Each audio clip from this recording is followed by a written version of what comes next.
Assalamualaikum warahmatullahi wabarakatuh, sahabat sekalian. Saat ini 6 Desember 2021 menjelang pukul 24.00. Makassar dan sekitarnya masih diguyur hujan. Ala jalan tengah malam saat ini hujan semakin keras. Moga-moga hujan ini bisa cepat mereda sehingga tidak menyebabkan banjir. Kelihatan saat ini di kediaman saya, air sudah menutupi median jalan. Dari air tergenang perkiraan sekitar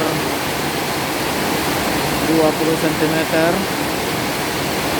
Dan biasanya kalau di depan rumah sudah setinggi begini, di jalan masuk air sudah setinggi kurang lebih 40 cm.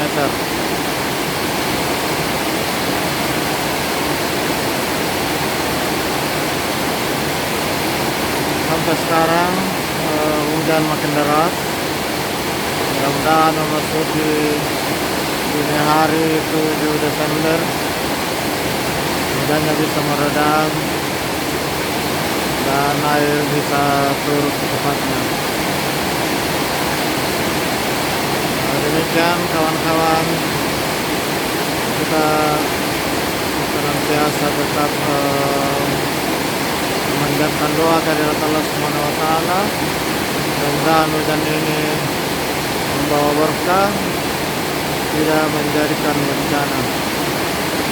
Demikian, Assalamualaikum warahmatullahi wabarakatuh.